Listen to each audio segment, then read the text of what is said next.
Hey guys, it's Tom Higgenson from the band Plain White Tees, and this is I Effin' Love That Song podcast. Each week I'll have an amazing songwriter join as a special guest to discuss their stories behind some of your favorite hit songs.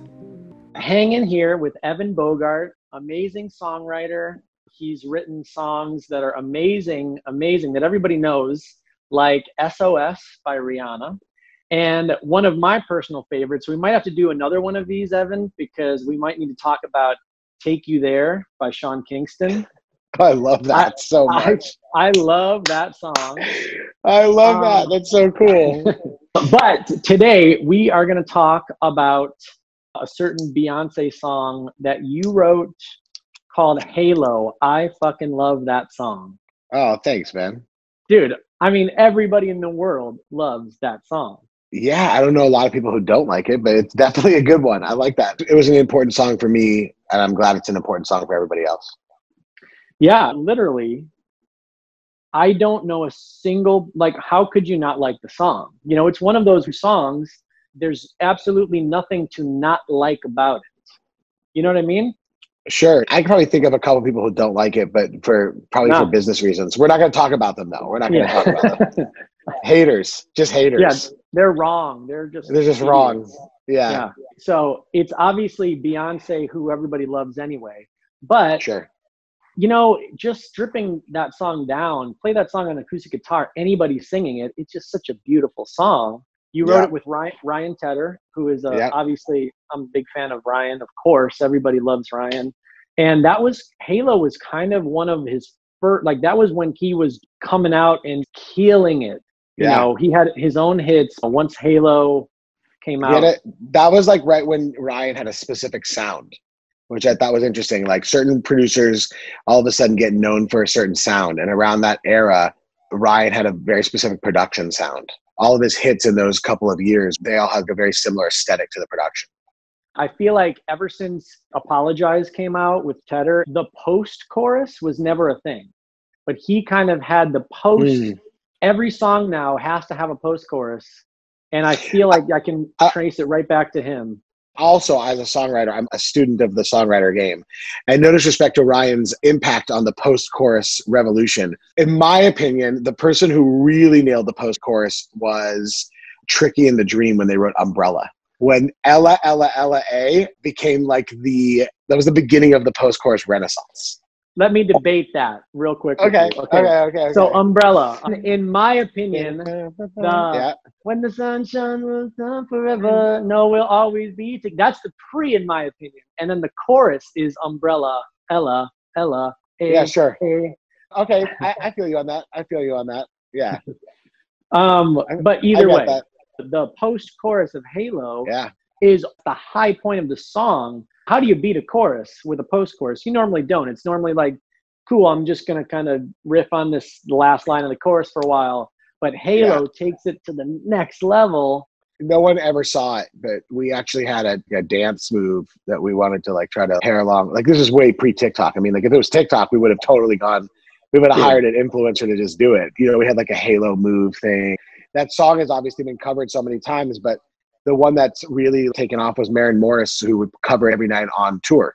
She did her own version of it, being able to just play that on guitar, do it in a different genre. The country, the Nashville scene has really embraced that song.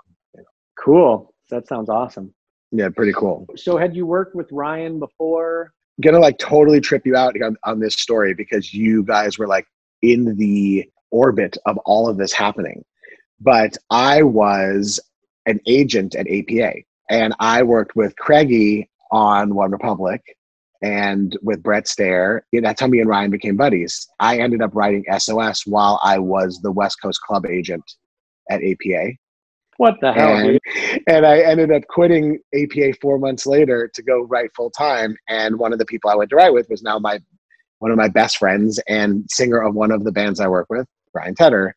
We ended up writing a bunch of stuff together and became really, really close friends. And in the process of doing so, One Republic then blows up. Well, it was kind of at the beginning. Apologize had kind of been successful, but the album hadn't come out yet. Ryan was on tour and they were in Michigan, I think, and he was playing basketball on an off day and he ruptured his Achilles.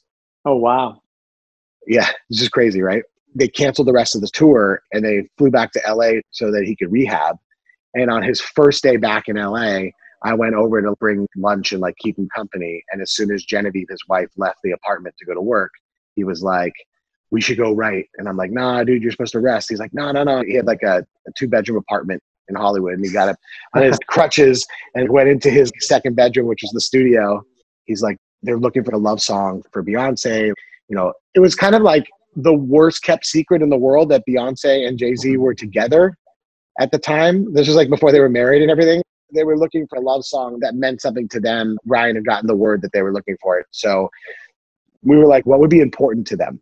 You know, we talked through stuff like loyalty and trust and having each other's backs no matter what. And just that there's so many things that could like separate you and pull you apart. And so I was looking through this list of, I always keep like a list of concepts and lyrics with me when I go into a session, just as kind of like backup. I used to keep it in this program called Master Writer. I don't know if you know this, but I had all these concepts in Master Writer, and I was scrolling down and my finger landed on the word Halo. And so I said Halo to Ryan just as he hit the pads on the keyboard. And it happened to be the angelic sound that's in the song. Oh, right? Wow. And we kind of looked at each other, and I was like, you know, like a halo, like around you, surround you, it got you like a halo. And Ryan's like, let's do it. 3 hours later, we had the entire song done. No kidding. Not the entire song done, everything but a bridge. He demoed it really quickly and shot it off to Jay Brown, who was A&Ring it. And an hour later, he was like, please hold this for Beyonce. And then we went out to dinner with my girlfriend at the time and his wife. We all went out to dinner, and we were like, he's like, dude, Beyonce's gonna, we were like, are you excited? I'm like, it's not gonna happen until it happens. Like, I'm so superstitious. I'm like, don't. Totally. He's like, dude, the song's a smash. And I was like, I'm not gonna say the song's a smash. He's like, come on, just admit it. You know the song's a smash. I'm like, I'm not gonna say the song's a smash. I just can't do it. I can't say it. He's like, come on, man, just say it. And we were joking about the dance and everything. And then the next day we were like, well, maybe we should write a bridge since we know Beyonce's going to take it.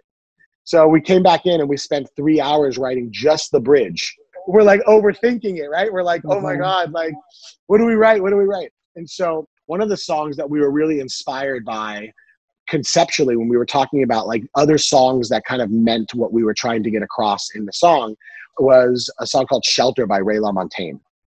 And I don't know if you know Ray, but his first album is just mind-blowing. He has got a song called Shelter on there. It's great. A song called Trouble. That's incredible. Like, you should listen to it. Everybody listening to this should listen to it. It's one of the best albums. And his voice is just amazing. But the song Shelter was like, you will shelter me and I will shelter you. It's kind of this commitment to having each other's backs forever kind of thing. Through the storm, we'll shelter each other. And so when we did the bridge, which I think there's a version that leaked, Ryan's original demo leaked online. You can find it on like YouTube.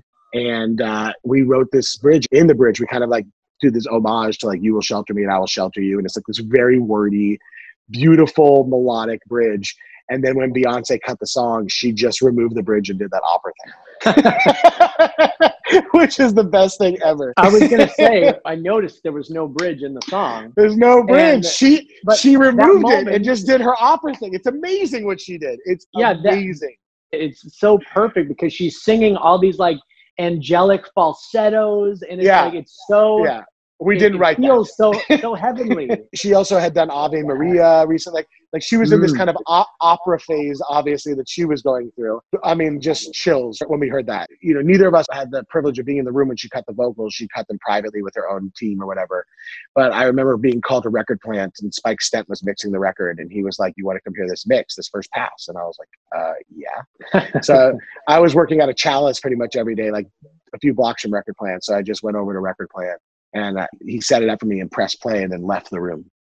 And it was just me sitting at this huge SSL board and the song's playing. And I'm not ashamed to say this. I'm bawling. Wow. Right? Like hearing this song come to life and her singing it, I'm just like, ugh. It's the first time I hear the opera part. Like we didn't write that part, right? But even the way she did like the trill at the end, I mean, just breathed so much life into that song. It is amazing. She actually added one word to the song too. And that's why she has writing credit, I guess, right? And the opera. I mean, honestly, she also breathed life into the song. No, that's like huge. Even though, like, she wasn't there when Ryan and I conceived of the song, she bore the song as much as any of us. Sure. But she added the word again to the song. Ah, okay. So we had Gravity Can't Begin to pull me back to the ground. But our demo is pull me back to the ground, which is weird because when she said again, we were like, huh, yeah, why didn't we think of that? Like, I was almost like embarrassed. Like, why did we leave the entire phrase unrhymed at the end? And why was the rhyme so obvious? But she, kudos to the legend. It seems so obvious, but when you're in the room, Right. you're thinking, Right. trying to, be so clever or make everything perfect. Sometimes you miss the obvious. Yeah. On our demo, Ryan does like a run on ground. But it's interesting. I have another song that I wrote on that same album called, and I promise you this was not planned, called Hello. I saw that, yeah. And it's completely coincidental that both those songs made this record. She actually rewrote a lot of the verses on that song and killed it. Oh, wow. Much better than we had written it. So she's a really good writer. That's awesome. Yeah. That's cool to know that she actually did contribute stuff. The bridge even of Halo, I mean, that is... It was so methodically orchestrated, that bridge. It really takes the song to this next level. Only she could have thought of that. Ryan and I were going to pitch an operatic bridge to Beyonce, right? It was only something that could come from her. So as far as I'm concerned, it wasn't like she was writing to get publishing. She was like, I know what it takes to take this song to the next level. Let me go do my thing on this. Of course she's a writer on it. Yeah. Awesome. And yeah, sometimes just information in general. It's like, by the time you got to that point, did you need a different part? Did you need more words? No. It's like, just freaking go to heaven for a while and then come back to that. Like what else needed to be said? Yeah, exactly. Nothing needed to be said. That's it. And honestly, like, it sounds cheesy to say, when people say like, what's your favorite song you've ever written or something, and it sounds like an obvious cop out to just say Halo because I've written so many songs, but especially, because you've written one of these songs, but when you write a song that not only is commercially successful, but transcends people's lives, like it becomes a part of the fabric of their lives. They get married to it, they give birth to it. They, celebrate someone's life at a funeral to it. You see it performed in situations to comfort people, whether it's disaster relief or someone passing away or whatever. It's just, those are the songs that as songwriters we live for, the ones that connect with people on an emotive level forever. And also that become career defining for ourselves. So yeah, if anybody asks me what's your favorite song, I would say Hey There Delilah. And that's like you're saying, why would that be my favorite? But I really am proud of it. And like you said, the fact that every time you sit down to write, you're hoping, the dream is that it connects at that level and means something to people. So when you actually do that and connect and have that, you can't really, I wish it happened every time, but it doesn't for some reason. So. Someone's like, just write Halo again. I'm like, oh yeah, sure, yeah. Cool. We can just get on that.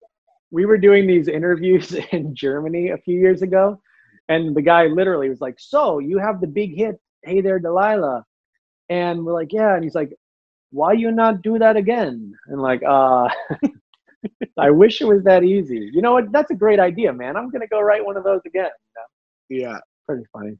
It's very difficult. And I never realized this. I didn't study the song until recently, knowing that I was going to talk to you about it. But I couldn't believe, and I actually had to get a guitar in my hands to prove it to myself. Same chords, the whole damn song, same progression. And that's kind of another Ryan Tedder move, I feel like. He kind of does that.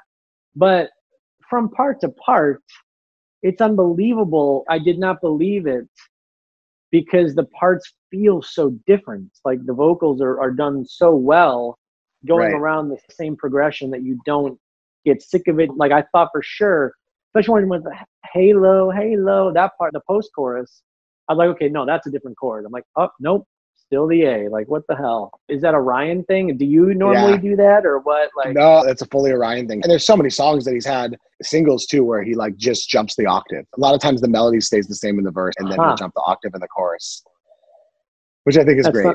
Something to be said for simplicity, right? Totally. Well, dude, there was like 90s songs. That was like a kind of a thing, like in the grunge. They'd sing down here, and then the chorus would just be like distortion pedal and the same melody, just an octave up. Right, yeah. Funny that translates into the pop stuff as well. It's kind of one of those tricks that works no matter what, I guess. Super cool. So Halo is your biggest song, the most successful song you've had? It actually depends on what metrics you use for success, but yeah. I'd say probably the biggest successful song as far as like household name goes or part of the fabric of someone's life, kind of thing. Pop culture, resonating worldwide, global, doesn't matter what language you speak, that kind of song. Totally. Yeah. If you were like measuring the metrics of like, did it chart the highest, or it doesn't have the most streams or the most radio plays, actually doesn't. Depending on which one, I guess stream wise, it probably has the most streams. It has the most, but like radio play is actually a song called Tonight Tonight from a band called Hot Shell Ray. Oh yeah, of course. Because it was a multi-format hit that was a hit at pop and then was a #1 at Hot AC and just had a huge tail. Ton of licenses, still gets a ton of play on Sirius even now. It was a big TikTok hit a few months ago. Like it's constantly coming back because of kind of the silliness, kitschy nature of the song, which I love. Sure. And probably my longest running #1 was SOS, right? So it's just different. Again, it just depends on the metrics of how you measure success. I don't know. And SOS, that's my introduction to Rihanna, right? Is that her first big charting song? It was her first #1, yeah. Yeah, awesome. Yeah. We did a music choice, I think it was called. It was some like on-demand thing. As we were coming up, and Rihanna was on the show, we were hanging out with her, and it was like, we had never heard of her before, right? Nothing. And she played that song. She did SOS, and she did one more song. It's like a ballad, I think, on that same album. Unfaithful. Yep. That was the follow-up to SOS. But that's what I mean by you don't realize that like you were in the orbit of all of this going on because I was at APA. Technically, when I wrote SOS, I wasn't even an agent yet. I was on Hummiston's desk. I was his assistant when I wrote SOS. So you probably are the one responsible for getting us both playing at Music Choice or something, for all I know. No. They didn't even realize that, I had like dual lives going on at the same time. I was like an agent who wrote songs at night, That's awesome. Well, I think you chose wisely with your path. It was tough though. I loved the camaraderie. I felt like a family when I was at APA, and I think at a certain point, it's like, when I was in high school, I wanted to be a rapper and a DJ and a producer. And I tried to get myself signed, and eventually kind of just settled into working in the mailroom at Interscope. And then I did A&R at Interscope for years. And is that where Kid comes from? No, Kid Bogart? It's so funny. Kid's actually my middle name. Shut up. Really? Yeah. And on my birth certificate, there's quotes. My dad was a music business legend in the 70s, and he was really tight with Jerry Brown when he was governor the first time. Yeah, they got him to put quotes on my birth certificate. So I felt like everybody else had like nicknames with quotes, and I was like, I was born with a nickname with quotes, so might as well use it, right? Sorry, I cut you off there, but you were... No, I was just saying before I went into the business side of things, I wanted to be a music creator, right? So, and then no one ever said, when no one would sign me when I was 18, and I went to go work at Interscope, no one said, why don't you write songs for other people? It wasn't like a concept in my head, So I just kind of was like, I guess I'm not going to make music. I'll go work at a label, And then I went into management, and then I was an agent. And then I had this opportunity to go be a music creator again. And so eventually I kind of I was like, I got to chase this, man. I got to go. SOS was #1 in the world. And I was still working at APA for 4 months. And I'd leave APA and go to the studio and write. And I was working on like J-Lo or Sean Kingston or whoever, right? And then during the day, I was like routing tours and like going to lunch with Craig and shit. That's the hustle, man. That's amazing. Owning the music business from every angle. Pretty great. Yeah, it was cool. It was cool. I had to chase it. Honestly, I didn't know where that road would lead. I could end up coming back to APA hat in hand, begging for a job. And I always, I had gone through like a really rough period. I got sober when I started working at APA. And those guys were like my rock, like Craig and all those guys. They gave me stability and stuff like that. I owe a lot of my life to those few years that I worked at that agency. They really helped me get back on my feet. And then I was in the right place to kind of chase my dream, which was great. It's awesome. So you said you weren't there when Beyonce cut the vocals. Have you had any experience meeting her or with her? Yeah, for sure. For sure, cool. Yeah. It was cool. So I went to her first show for Sasha Fierce when they played Staples Center. We went to the show and I went backstage before the show and met her. And she was, so grateful. Such a consummate professional. Was like, it really felt like it meant so much to her to meet me, Yeah. like awesome. it made me, it was one of those, wow, like she really cared about that. And, about 6 months later, I was at a Grammy party, a pre-Grammy party, the year that it was nominated. And I went up to her to reintroduce myself, and she knew who I was right away. Oh, dude, awesome. And I was like, it's so funny because if I meet someone 6 months ago, I'll probably forget who they are. And she has met so many people along the way who are probably of way more consequence. And she knew exactly who I was. That was like the most impressive thing about her, is like the fact that she knew who I was. And she was like, I have a really good feeling. I think we have a shot. Like, I'm like, yeah, me too. It was very sincere and down to earth, and it meant a lot. And so those were the first 2 experiences meeting her, which was great. Wow. Did you win a Grammy? It did not win the category. It won 1 Grammy that night and lost the other 2, unfortunately. Hey, that's cool. Yeah. I'm a 0 Grammy winner myself, so, you know, you got me. Yeah.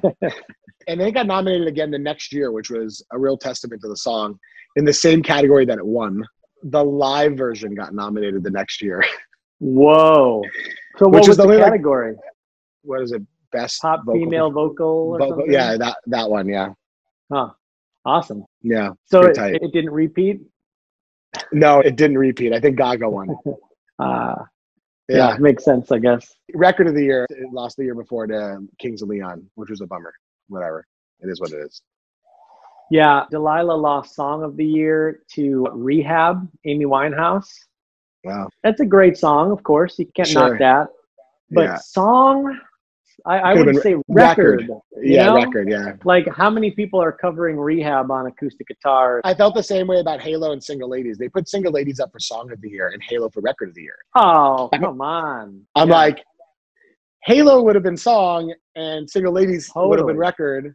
They kind of entered them in the wrong category. Yeah, that sucks. It happens, right? I was actually surprised when that album came out. I freaking went crazy for If I Were a Boy.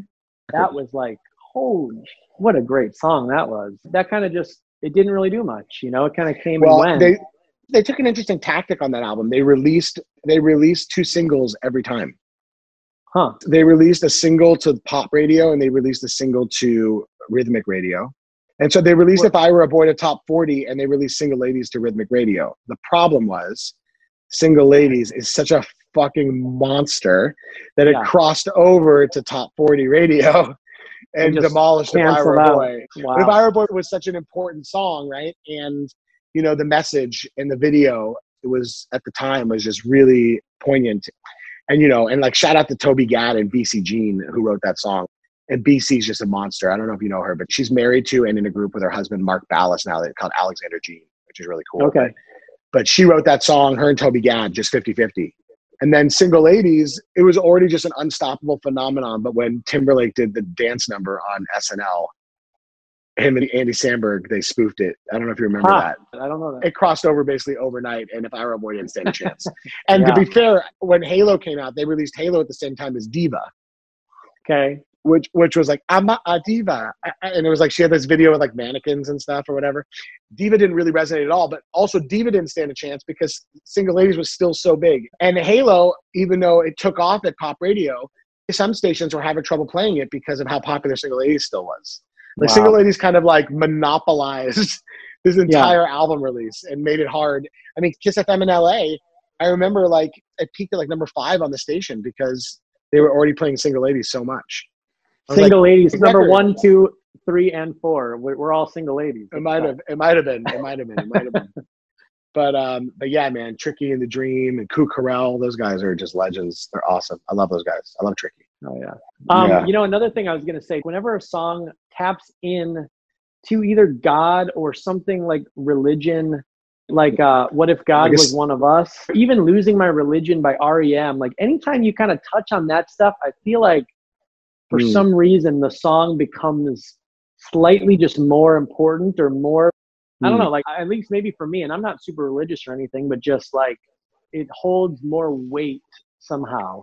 So for you guys to kind of incorporate that in a love song, it's not, of course, batting you or socking you in the face with any kind of religion. It's just a, you know, symbolic. Yeah, for sure. I'm like a sucker for any time that there's a touch of that in a song. Do you get that at all or no? Yeah, I mean, I'm a very spiritual person myself, you know, and obviously like spirituality is a big part of my sobriety and And I know Ryan's also a really spiritual person too. So, I mean, I wouldn't be surprised if somehow that subconsciously flowed through a lot of our writing together, you know? I mean, are you a big fan of like Call Me Angel in the Morning, the 80s song? I don't think I know that song. Send Me an Angel? Send me an angel. Ooh. No? Okay. All right. No, I'm sorry. There's a lot of songs that I feel like do that. You know Alec Benjamin at all? Yeah, of course. I love that guy. Jesus in LA, great song. Great song. Yeah, it's true. Oh, yeah. It's also a true song, true story. Oh yeah. Very true. Hey, how are you, by the way? Everything good where you're at with like Corona and everything? You staying safe? Totally cool. Man. I'm pretty conservative when it comes to the whole lockdown thing. So I'm like full on in the house almost all the time. And if I walk the dog, I wear a mask. And I've seen my parents, but that's about it. I'm in Chicago and I was going to head to LA this weekend. And because everything is going crazy, I'm like, no way, dude. So my wife's a recording artist and she was on tour and I flew into Chicago on March 11th and she was playing House of Blues on the 13th. And people are like, you're flying? And I was like, nah, this stuff's not, you know, it's like, whatever, you know, there's March 11th, right? And I feel like the next 48 hours were such a turning point in the whole thing. She played House of Blues Chicago on the 13th. And after the show was told the rest of her tour is canceled, we diverted the bus to Nashville overnight from Chicago, unloaded the band and the gear, and hopped on a plane back to LA that day on the 14th. And I've been in my house ever since. My final meal eating out before lockdown was Lou Malnati's. Oh, which I feel like is a good way to go out. That's the best way to go out. Yeah, that's perfect. Yeah, you can't write it better than that for sure. No, you know, it's funny. So I was actually in California, in Malibu, writing, and I flew to Chicago on March 12th. I will never forget that week. It was like, oh, weird. Like, I think maybe Disney. No, what was first, Disney or the NBA? One day was like Disney World shut down. No way. The next day, it's like the NBA is canceling its season. Rudy Gobert. And then Tom Hanks. That was the end of it. That was like, okay, get us the hell out of here. Tom Hanks had me shook. Dude, that made it real. Don't you take Tom Hanks away from us. Yeah, dude. I don't know about you. I'm sure not alone by feeling this, but I trust Tom Hanks with my life. I've never met him, but I've met Rita, but I trust Tom Hanks literally with my life. Oh, yeah, for sure. Like if I knew that if I needed something, Tom Hanks would have my back. Yeah, I feel like you're right. So I don't know what it is about some people. Okay, let me ask you this. Now we're getting totally off topic here. I'm a big movie guy too, by the way. But yeah, cool. Like, is he so good? Yeah. And that's why we love him and trust him? Or do we love him and like he's so good because he's just so naturally, we love him? Do you know what I mean? We love him and that's why we think he's so good. Is that what you're saying? Or the other way? Well, I mean, he's so good no matter what, of course. But it goes hand in hand with just there's something about him. He's just so likable. So easy to like, yeah. But then he's so good on top of that. He's a good actor too. But you're saying, is he like a better actor because we love him? Right. Or like, right. It's just something about his face. It's an interesting, I've never thought about that. Is Tom Hanks really that good? Dude, let me take it a step further, okay?